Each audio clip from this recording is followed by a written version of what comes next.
Hello everyone. Today's lesson is about parts of speech.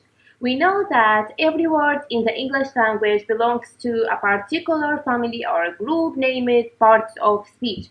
So there are 9 parts of speech in the English language. Let's see the parts of speech. The first one is the noun and the verb, pronoun, adjective, adverb, and preposition. So these are the parts of speech. Also, we have adjectives, articles, adverbs, prepositions, conjunctions, interjections. Let's start with the nouns. A noun is a person or place, animal, or thing. We have a person like girl, place like school, and animal like dog, thing like book. So every noun has number and gender and kind. Let's start with the number. There are 2 kinds of number. We have singular numbers and we have plural numbers. So singular nouns related to one person or one item, like book, it's one item or it's related to one person or one item. Boy, man, girl. We have also plural nouns. These plural nouns related to more than one person or item, like books, boys, men, girls. So the rules for plural nouns. How can we form the plural of the nouns?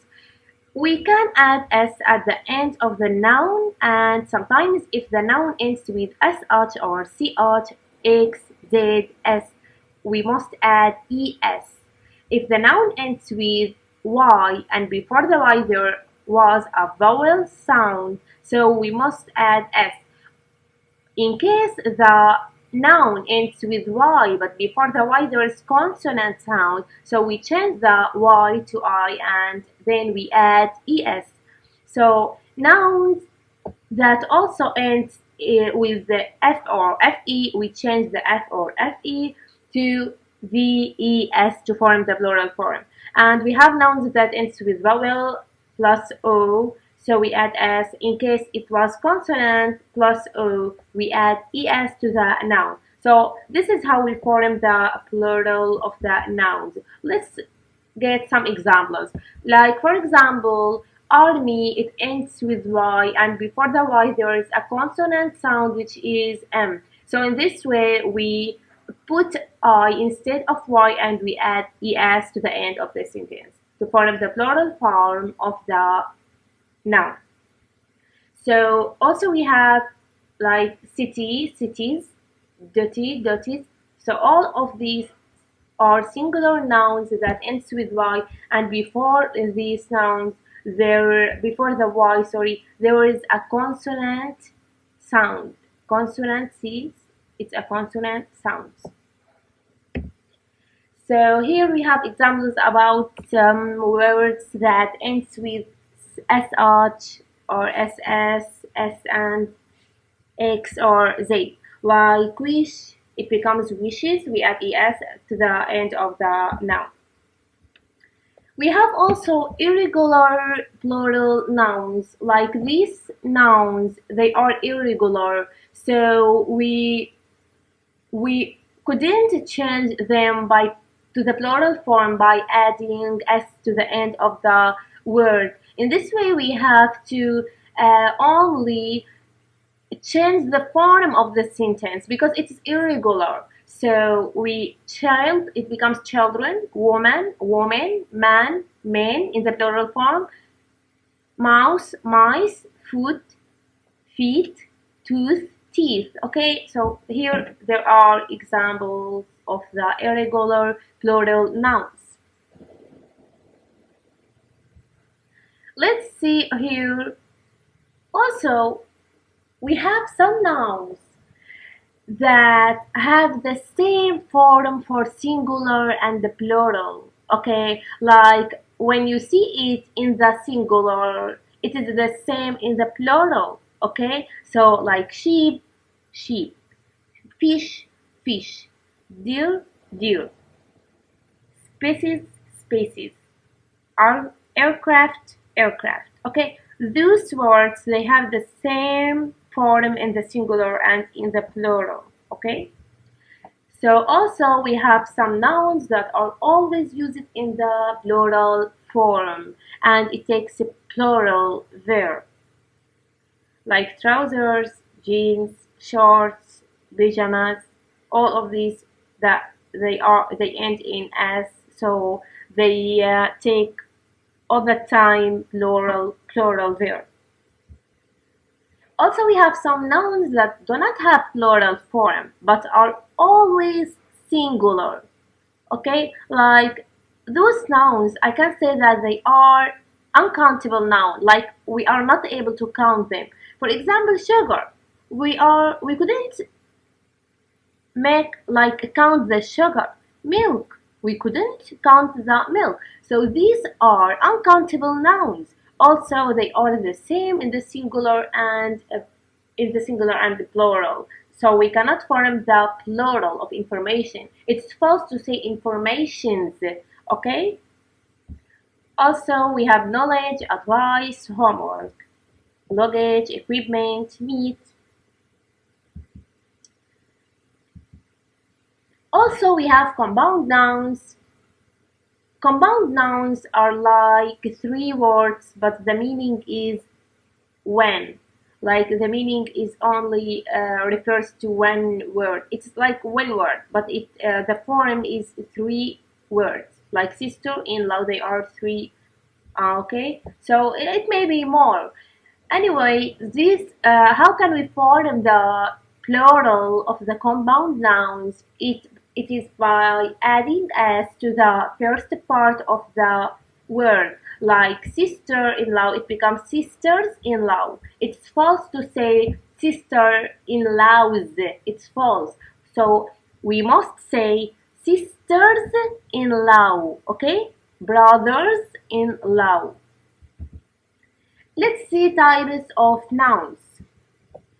We have four types of nouns. We have, let's see, we have proper nouns.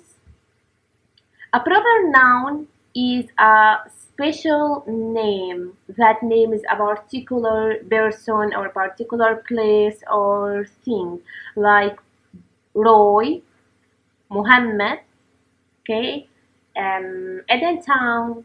For example, Ratinam College. Ratinam College is a proper noun, and we have also it express about place like Sunset Palace. Okay, so it's really important to know to differentiate between the types of the nouns. Uh, here we have note like proper noun can be made up of more than one word, like this in the example. And the proper noun always begins with a capital letter. Okay, it always begins with a capital letter. Whenever you want to write a sentence and it contains a proper noun, you must write it in the capital letter.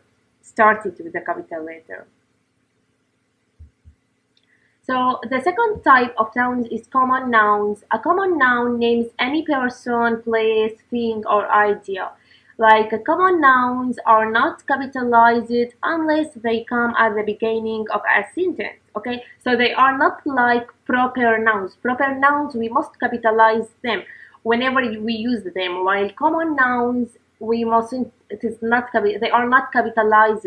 Okay, like teacher, principal, city. So it names any person, any teacher, okay, any baseball, any city.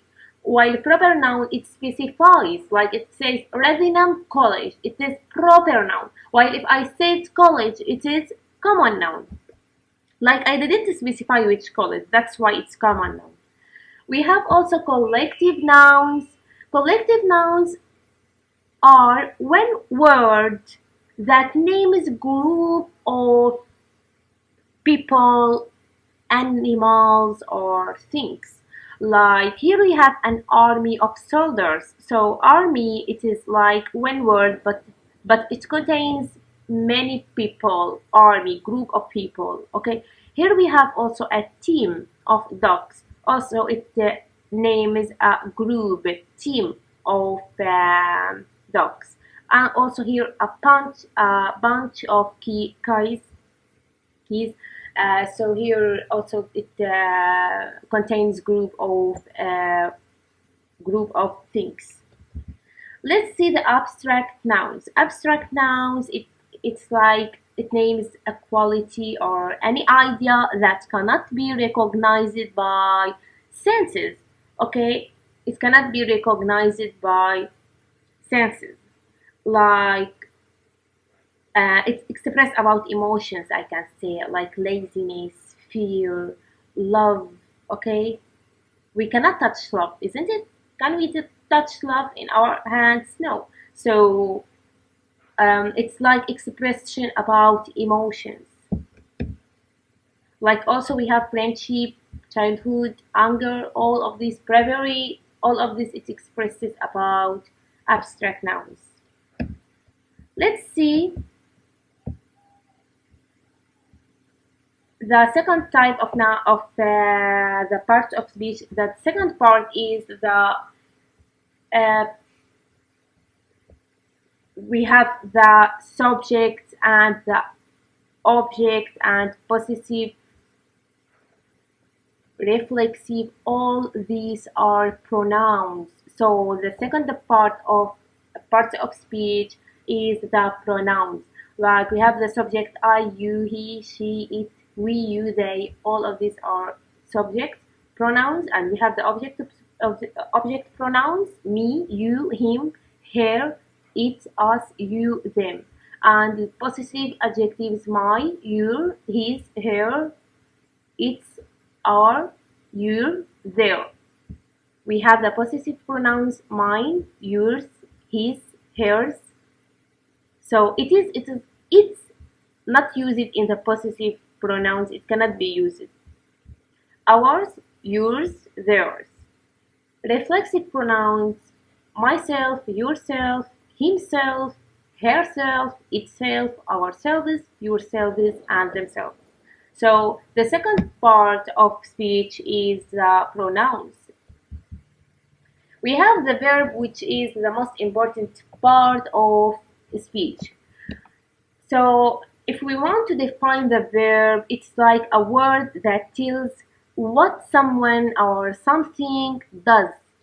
Okay? It's like an action word or word of being, like laugh, run, jump, sit, all of these action words.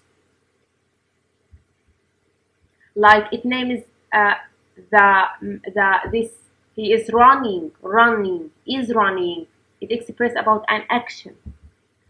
Also we have auxiliary verbs, like, or we can say the basic auxiliaries are be, have, and do. All of these are auxiliary verbs. Is, was, were, has, had, does, did. All of these are auxiliary verbs. So we have many auxiliary verbs, and we can say that auxiliary verbs helps the main verb and is also called a helping verb. Okay, for example, in the present continuous, we have to add to the verb ing, and before the verb we must put is or are. Okay, so it is a helping verb. Also, we have tenses to the verb. We have the past, and we have the present, and we have the future. So it's very important for you students to memorize, to know the basic forms of the verb, how we can form the verb in the past form and in the present form, or in the past form and in the past participle, to know the how to speak the sentence very well, and to make it clear in what tense it happened.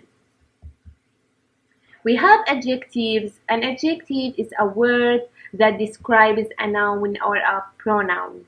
Like here we have Jane is a clever girl. Okay, so here clever is an adjective and it describes Jane. Okay, Jane is a clever girl. clever is adjective, and it names or it describes Jane. Jane is the clever, is clever.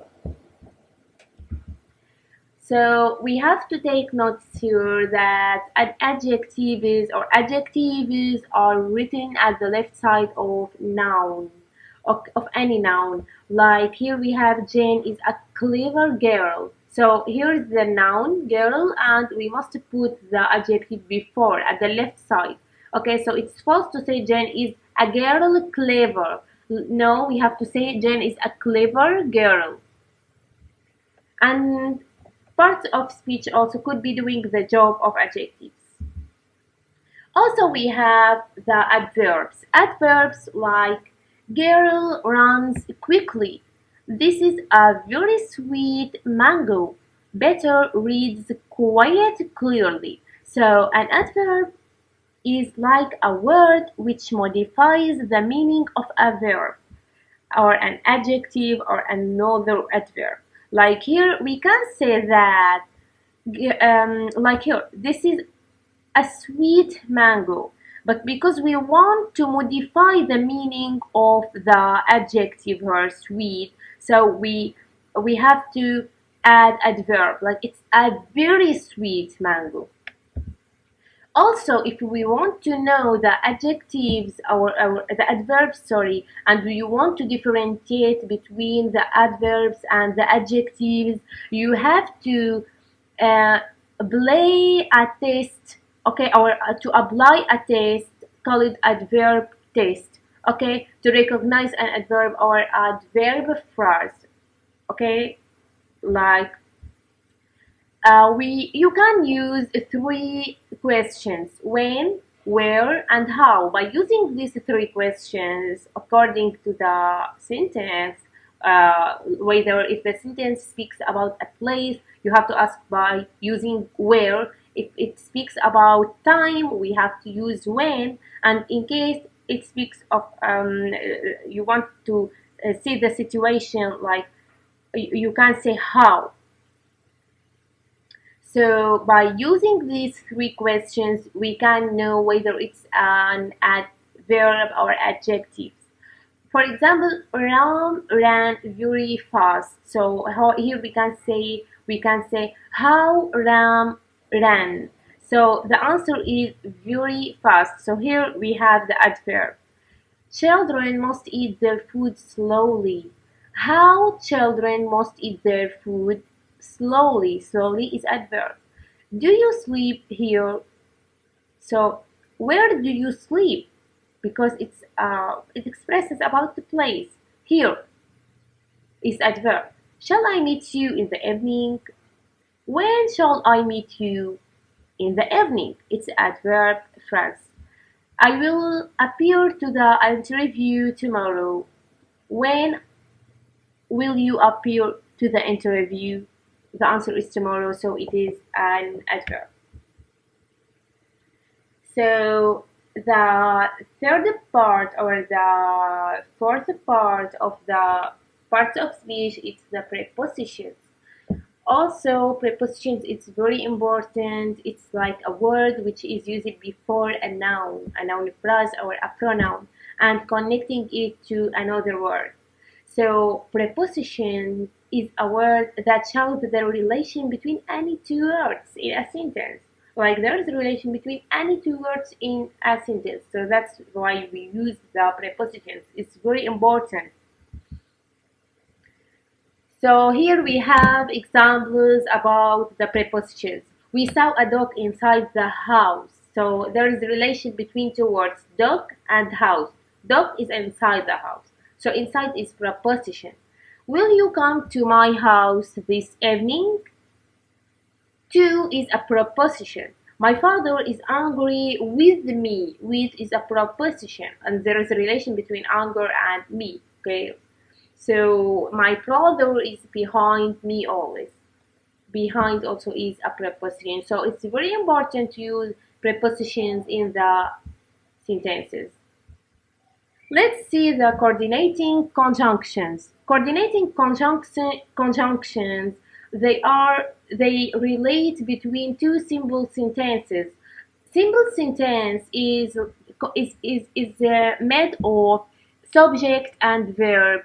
Okay, so subject and verb and object, of course. So here we have the first simple sentence, and here we have another simple sentence, subject and verb, and the rest of the rest of the sentence. So when we see two simple sentences, or we want to say any two simple sentences, we put between them coordinating conjunctions to make the sentence to express about what we want to say. So it helps also in the speech of the English language. So the coordinating conjunctions are for, and, nor, but, or, yet, so. Let's see examples. We listened eagerly, for he brought news of our families. She didn't speak to anyone, and nobody spoke to her. I don't expect children to be rude, nor do I expect to be disobedient. Okay, so here we have some examples of the coordinating conjunctions. Also, another part of the articles are a and an, the. So we have indefinite articles like a and an, and we have definite article which is the. It's a definite article. So how to use a and an? So here the usage, like we use it a before, at the beginning of a word that starts with a consonant sound, like a man, a lamb, a cat. While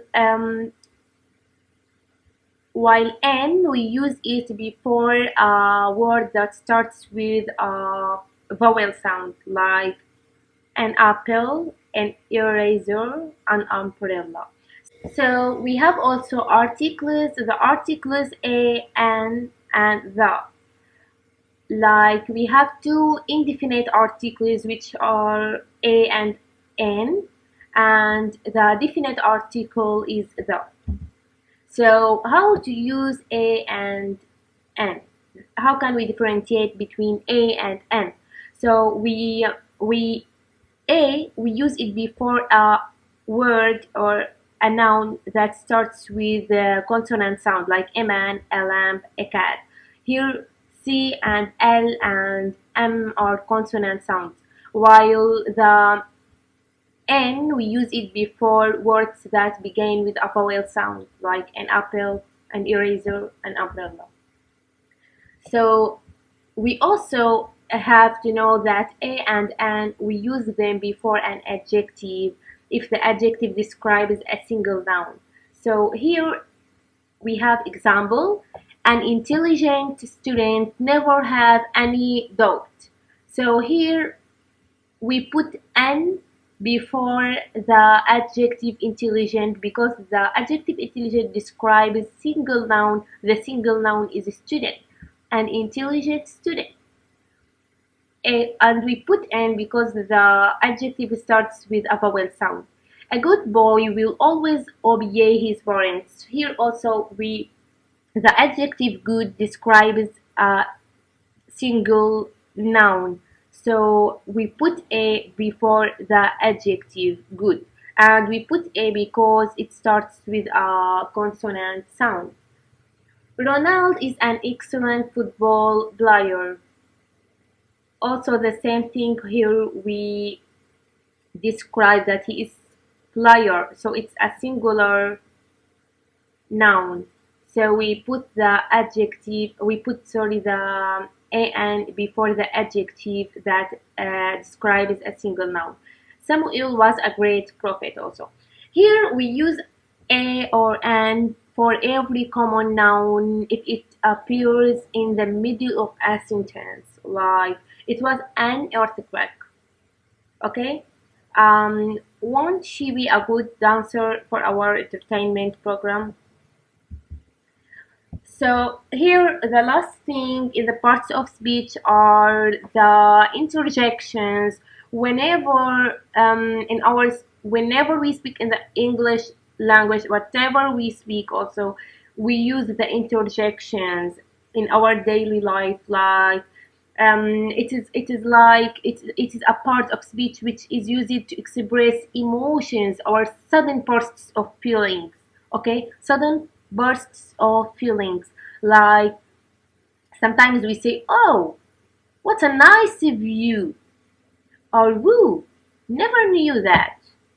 Okay, so those are parts of like parts of speech interjections. We name them interjections. Okay, it's they are we have also well, we have really, and oh. Okay, all of these are parts of speech, and they are interjections. It's very important to know that we cannot form any sentence without using all the parts of the sentences of the sentence or parts of speech, like the pronoun, the subject, the pronouns that are the subjects and possessive pronouns. Like the verb, the prepositions, the like interjections. All parts of speech are very important to form a good speech in the English language. Now, thank you so much. This is the end of the class. Hopefully, you understand everything, and any doubt you can ask me. Thank you so much.